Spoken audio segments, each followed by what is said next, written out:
Hello ladies and gents, welcome back to another Should I Buy from Way Brothers. Now, today we're talking about a game called Carcassonne. You may have heard of it. This is a game by Klaus-Jürgen Raid.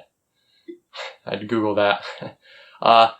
Produced by Rio Grande Games. Let's get right into it. So Carcassonne is a pretty straightforward tile placement game. Basically all you're doing is you're drawing cards out of this bag here, and you're putting them anywhere they'll fit on the board. So this one, for example, I could throw down right there. And then you put a guy. That's the other part of your turn. You put a guy only on the piece that you've just played. They can go in cities, they can go in fields, or they can go on top of roads. They can also go on monasteries if you've played a monastery.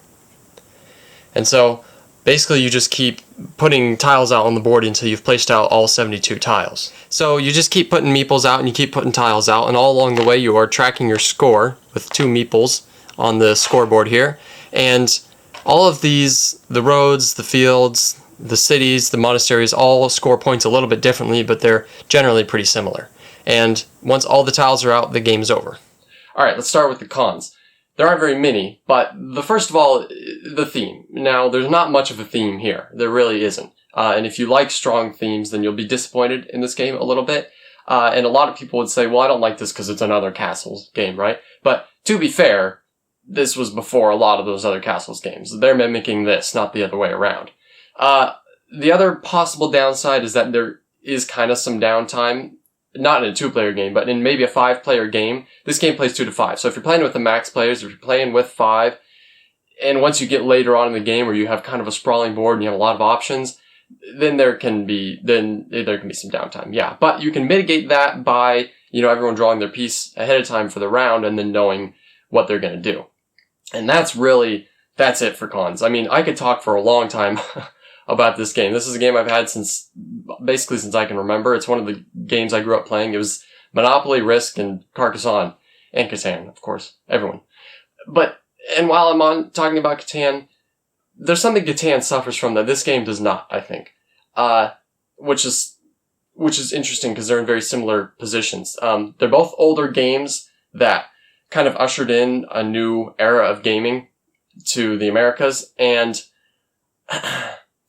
Catan is really hated upon because people took what Catan did and they made it better, they improved on it, they made it heavier, they made it more thematic, and so a lot of people don't like Catan. They think Catan is the board game for people who aren't board gamers, right? That's what a lot of people think about it, that and Monopoly. So, that is something that I think this game does not suffer from, and I'll tell you why. I think, and please prove me wrong if I'm wrong, but I think that no one has taken what Carcassonne has done. No one has taken that and made it better. No one's really improved upon it. No one has made a tighter, more fun game than Carcassonne with the mechanics that Carcassonne has. This tile drawing and tile placement, building out this board as you go. It's really, no one else has done a better job, in my opinion. At least not that I've played, unless you like the Star Trek version of this game. And I think that really helps the replayability too.